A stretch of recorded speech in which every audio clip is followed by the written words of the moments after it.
Hello everyone, it's Miss Seichter. So I will be showing you how to use Pixlr to create a photo reference that can help inform a painting. Instead of sketching something up and looking at many different pictures, you can combine them on this photo editing website. So in order to reach this, I go to pixlr.com and there are two different versions. I use the one on the right, Pixlr E. This is a lot like Photoshop, but it is a free version of Photoshop. So that's a great thing about this. You can use it at home, you can use it at school.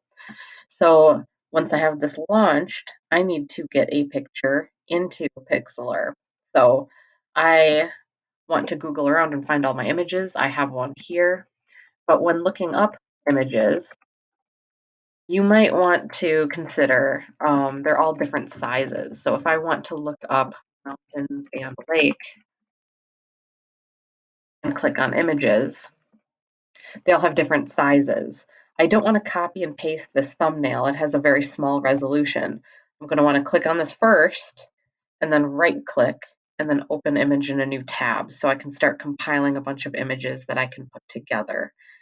If I hover over this picture, I can see a number that shows how large this image is. So anything that is around the 1000 range is a really large image versus something else that is in the lower hundreds. That's a very small image. The larger images you have, the less blurry your picture will be.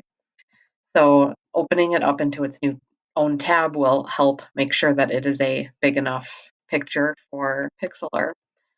So when I have my picture in a new tab, which I have, I'm going to right click and click copy image address because this image address in the URL needs to be pasted here. So clicking on load URL, I'm going to want to paste. Now, two great shortcuts for copying pasting is right clicking, going to copy. That's not really a shortcut. You can press Control and C, and that will copy. And here I can either right click and click paste or Control V for Velcro. That's something that um, in copy image address, something that when you are in Pixlr, you're going to be using that a lot. So here is my picture. It's a little wider than I want. I'm going to crop it down so that it is a good size. This is my crop right here. In order to crop it, I can pick whatever random ratio I want, or I can specify how big my canvas is. Everybody will probably be working on a canvas that is 8 by 12. If you are told otherwise, you might have to change that up. So if you want your picture more vertical, that'll work. Otherwise, we can do something that is horizontal by flipping those numbers. And I think I like this here. I'm going to press enter. Now, this is not my own picture. There's no photoshopping or editing happening yet. So I'm going to have to compile a bunch of pictures. So it's opened. I need to copy and paste a bunch of other things that I can apply to this. So I'm going to go here, copy, Control V for paste. These are my layers. You can picture it like if I have a bunch of photographs and I put them on a table, one is overlapping the other. I can't see the picture, the photograph that is behind the photograph on top. So if I want to see my background picture again, I'm going to have to pick that up and put it on top of that pile. It's locked right here, so I'm going to have to double click that lock. So I can flip flop the layers, whichever layer is on top is the visible one, kind of like a stack of pictures on your table, whichever one's on top you're going to see. This is what I want to work with, but I want to make it so that those mountains show in the background. You can do that by erasing. I don't like erasing though, because if you find the eraser tool, not quite sure where it is. There's probably a reason for that. If you want to erase it so you can see those mountains in the background, that's one way you can do it. And for these purposes of this project, you're just getting a photo reference, if you want to erase so that this is showing, you can, but it is going to be very destructive. Later on in the project, if you want to undo something, you can't because you erased everything. Now, I'm going to pretend that I made this huge mistake and I want to undo it. I don't want to erase. Woe is me. So, to undo that mistake, another shortcut, and these will be available and listed off for you in the slideshow, is Control Z. And it will take you one step back. And I can go all the way back as far as my history over here remembers. If I tragically close out of this and want to work on it next class and I open this picture back up, the history does not save. So make sure that you don't do anything now that you might regret next class. But I'm going to not erase it because that's a very destructive way of moving forward. I'm going to make a mask.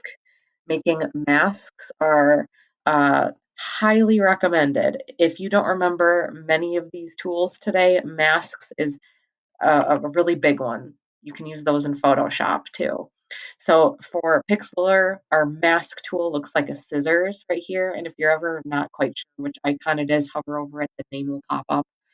For cut out or mask, it has made it so that whatever layer I'm working on has that mask.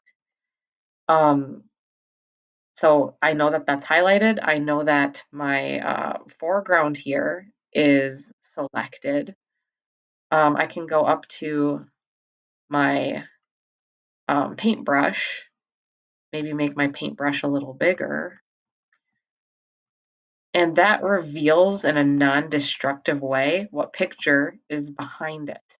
If I hate how that looks, I can go up to mode and switch remove to add, and I can undo the damage even if I open this up next class. If I open this up next class and realize, uh-oh, the history is gone, I can't undo a mistake, that's okay because masks can easily reverse that.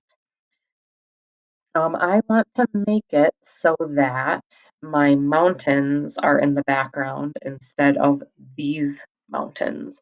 So I want to remove that, revealing everything in the background. I could use Draw Mask or I could use Magic Tool. Sometimes the Magic Tool does great things, like getting big areas. Sometimes the algorithm picks up strange uh, objects and pixels like this right here. You can kind of tell that doesn't quite look right. Control Z a couple times.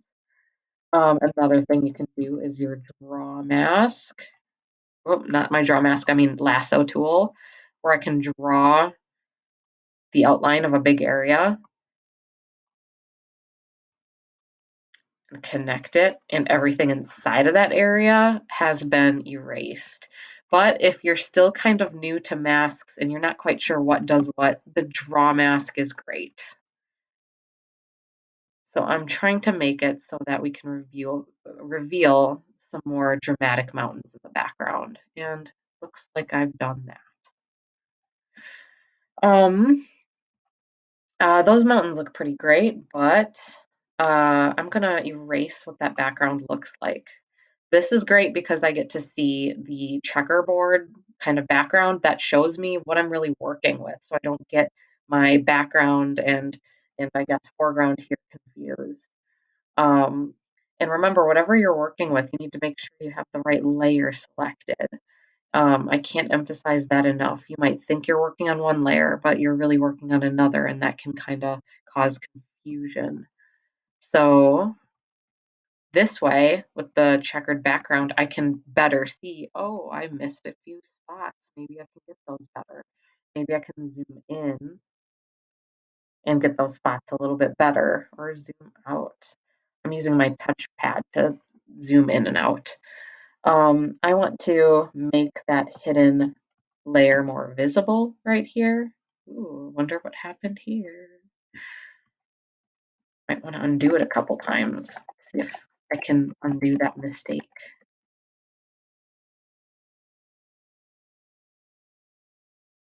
There we go. And that's good enough. So another thing I might want to do, I might want to make it so that those mountains back there are flipped, these mountains. So I'm going to select my mountains, and I can tell those are mountains because of the little icon there, the little thumbnail. And I can either duplicate layer or not quite sure where duplicate layer is right now. Pixlr is full of surprises. Duplicate layer. And right now I'm looking at so many layers, it's hard for me to keep track. I want to put that on top. Here we go. If I go up to edit and free transform, I can, nope, nope, nope. I can kind of make it bigger or smaller. Free transform is great. I can also flip horizontally or flip vertically. And I'm going to want to do that because I want to make it look like, zooming in, a little too dramatic. I want to make it look like there's a reflection in the mountains here. So I want to make it look like, and here is a thing. If I click and drag the corners here, if I want to squash and stretch it, I can hold shift and it will kind of squash and stretch. If I don't want it to do that, sometimes I can just drag that corner or hold down control. I believe that's what that does. Yeah, that'll do right here. But I want that to not cover everything up. I just want to keep that reflection here. Mask. Let's get rid of a few things. And draw tool with the paintbrush is recommended if these are a little new for you. And I might even want to do the magic tool. It'll select a bigger area and maybe save me some time. Now, if I, with my mask, because it's non-destructive, accidentally erase too much, I can switch back. This is from add mask to remove mask. And you're going to see me toggle between the two if I have the wrong one selected by accident.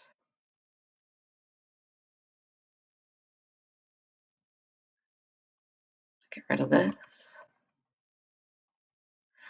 Now, if you're ever wondering how do you grab a certain layer and move it, because right now I have this tool selected, I'm going to go to my Arrange tool and move that around.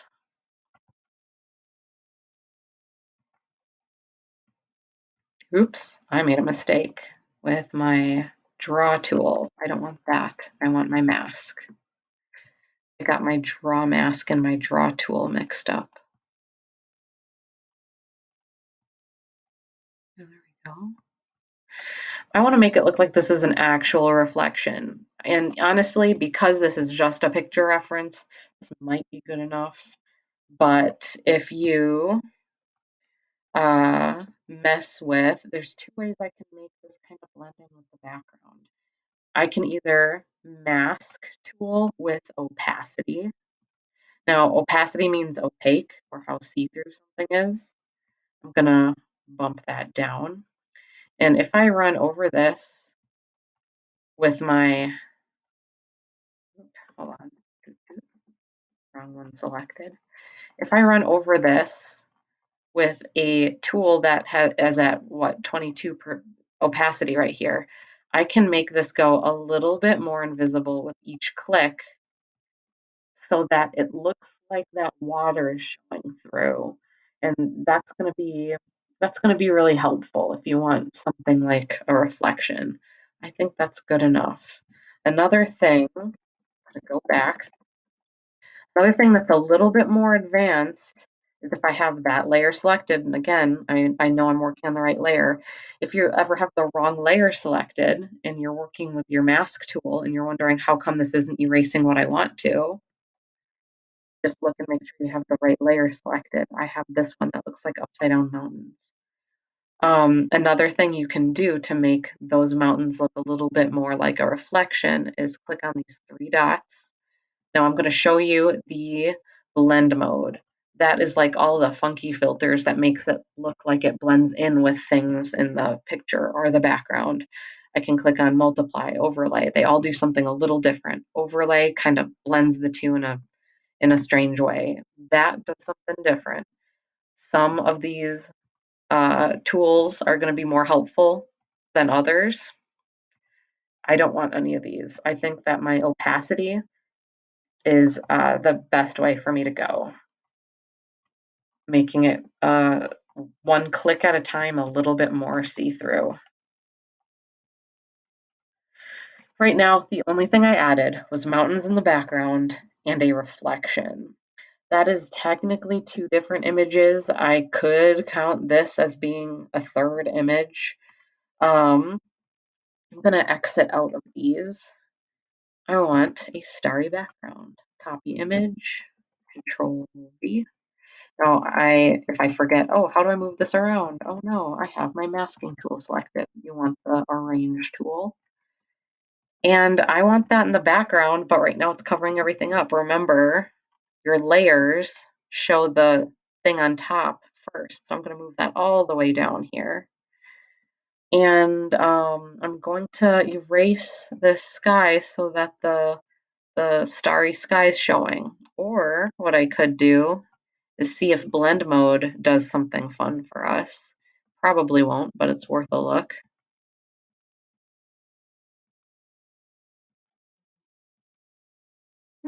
Maybe. Problem is the stars are overlapping too, and I don't know if that's what we're going for. Multiply.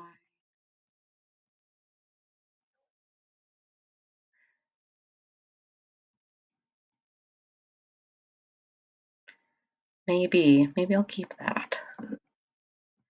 Make this a little bit bigger.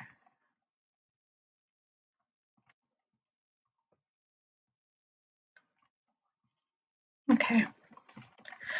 I'm gonna make a mask out of this and erase some of these things so that my details come back. Because it's kind of hard to see some of these things. And if I were making a perfectly edited picture and I cared about all those details being exact, this may not be the best route, but this is the quickest route and this is going to work for your photo reference. So bringing those things back, I'm still at a certain level of opacity. So if I want to boost that up so it's 95% opaque, I can make those things come back. But who knows, maybe you like some of that blue showing because it makes everything look a little bit more nighttime like.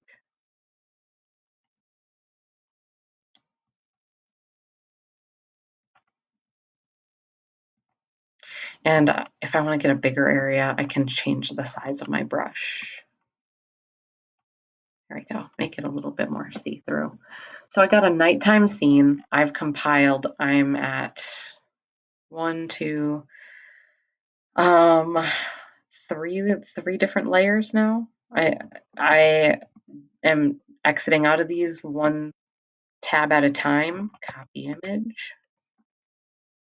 Because otherwise they get hard to keep track of. So I Googled, oops, I don't like that it was squashing. To not hold down shift. I really liked this little hill here. So I Googled hills, masking tool. Masking tool is going to be your best friend. I keep forgetting this is on opaque.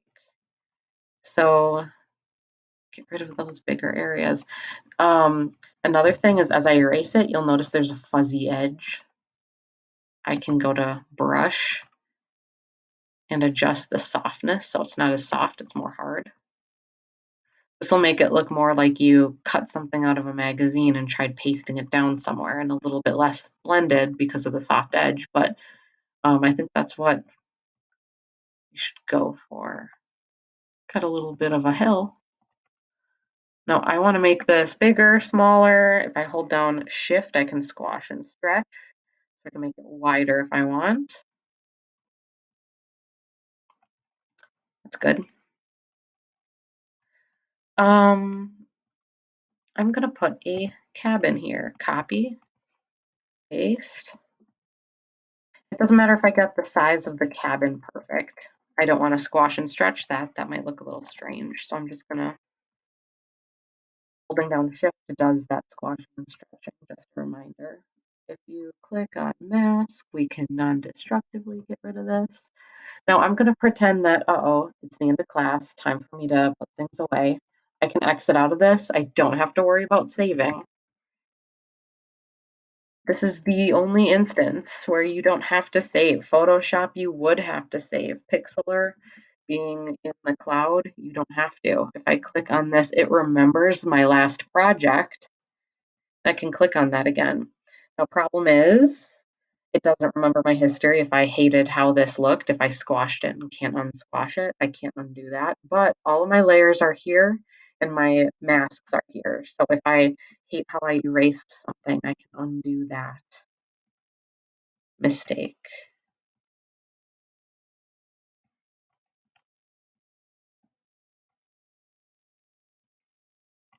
Maybe I can save myself time and do the lasso tool.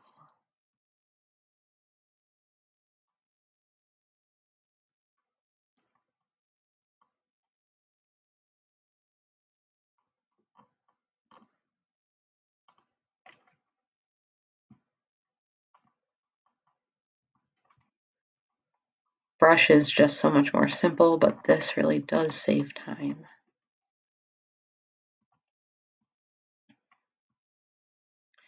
And as I said before, the edges of things are not perfect here, but for what we need Pixlr for, this is what we want. So, nice little cabin.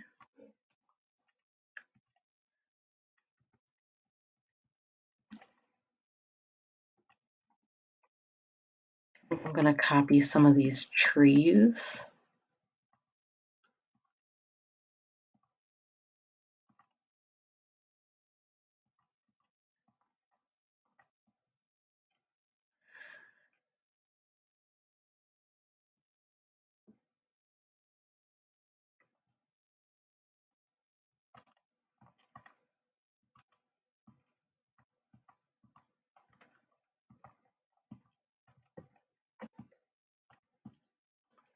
Now, this is an example of me needing to understand my layers. I don't like that the trees are covering up my picture. Edit. Another thing that I talked a little bit about was transform. If I don't like how this is arranged, if I want my trees flipped, I can go to edit, transform. I can go to free distort and squash and stretch it. I can go to this and flip horizontally. Yeah, I like that. If I want that behind my cabin, though, I need to understand my layers. If I truly am getting lost with all of my layers, I can make them go invisible with this box. Now, the only thing here is this and my cabin. This way I keep track of things a little bit better. Let's make every other layer come back.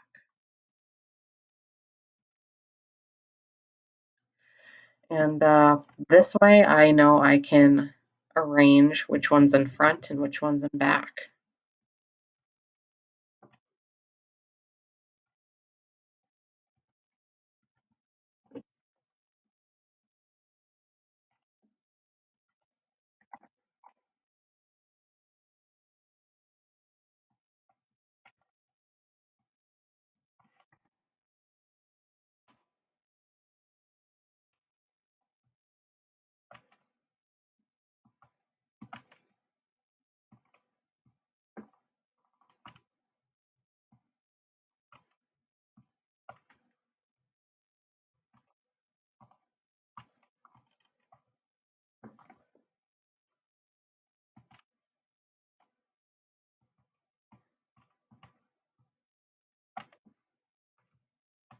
I erase too much. I'm going to switch mode from remove mask to add mask because I took away just a little too much. I'm going to do my arrange tool. And this is an example of when squashing and stretching might help me. So, ooh, I still have some of that mask showing.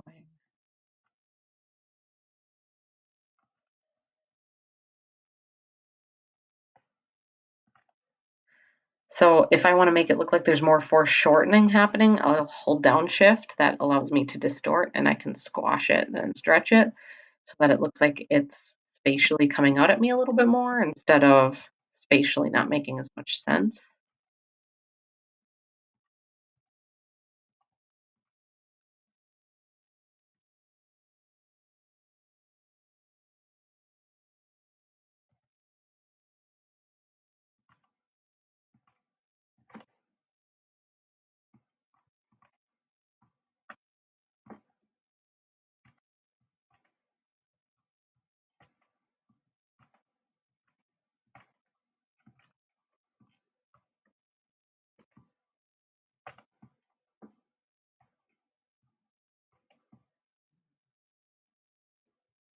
Not sure where to put this.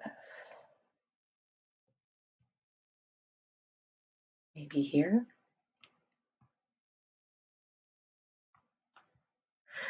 So I have everything arranged how I want it to be. I can do a couple different things now. I can isolate each layer and adjust each layer. The last thing that I really need to talk about is adjustments. If I hate how that sky looked, and there's a reason why I'm keeping all my layers separate here.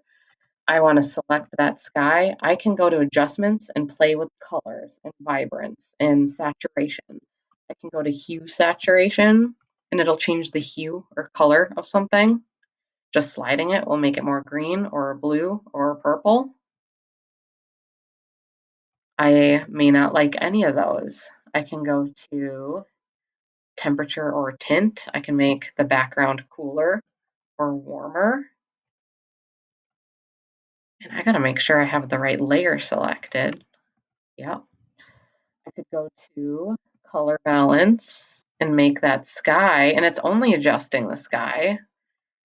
It's adjusting to make it more red or less red or more green, less green, or maybe more blue.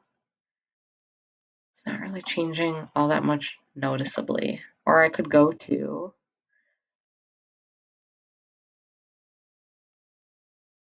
brightness or contrast, color balance. Hue and saturation and color balance are going to be the big ones for you.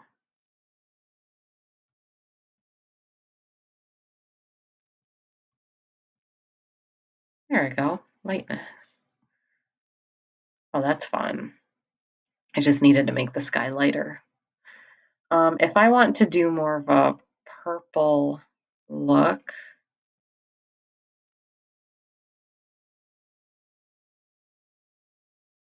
it's not giving me much purple.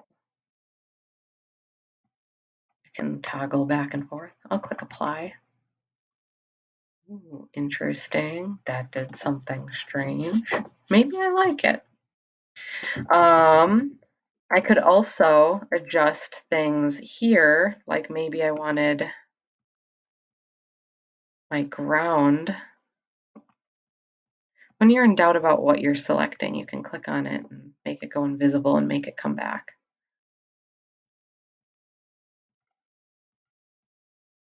Yep, here we go. Maybe I want to make that temperature tint.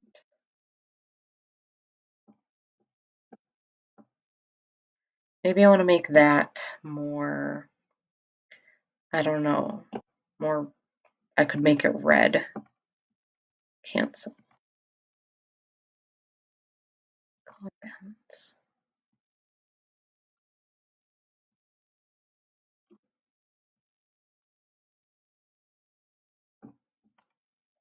Because maybe that's what I'm going for. This doesn't necessarily look realistic, but maybe I want my painting to have a red landscape and a green sky for complementary colors.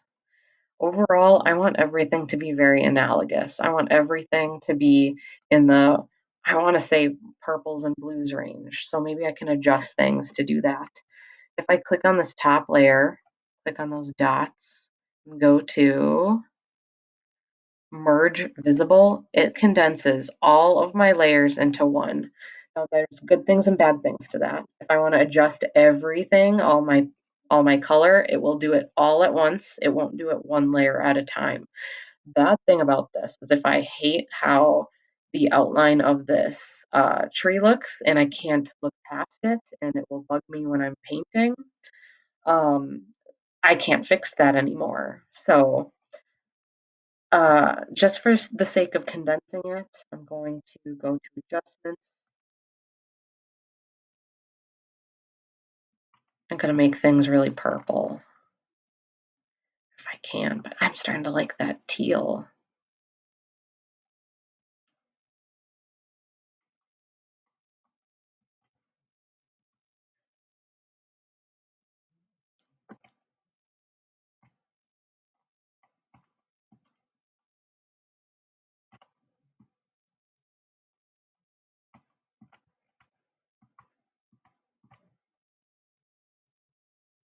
And one thing about this website is if you are ever unsure about how to do something, you can Google it. There's a ton of other things on YouTube that can help you out.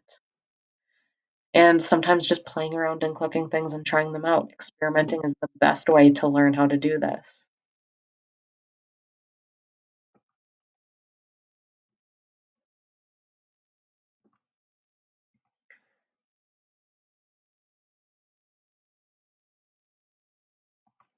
Yeah, we'll do this.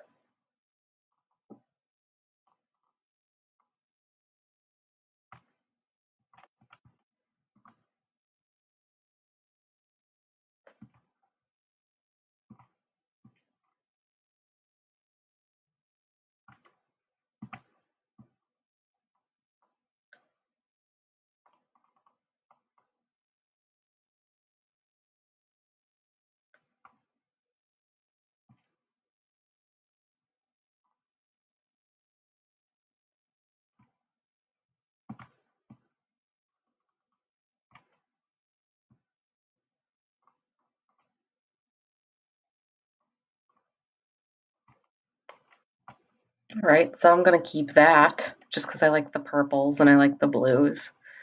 If I want to, again, if I exit out, it will be there when I open Pixlr up again. You know what? Honestly, I kind of like the teal.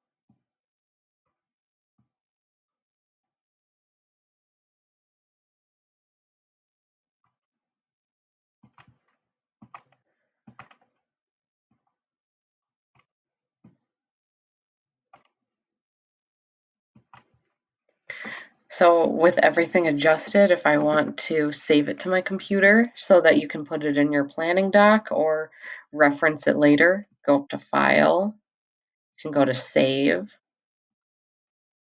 select a JPEG, name it something so you can find it again.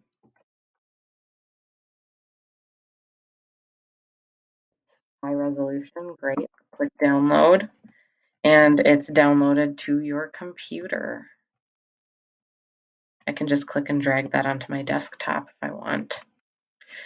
So that is how I create a picture reference that is an original composition that can help inform a painting so that I have a photorealistic picture and hopefully more photorealistic painting. So good luck.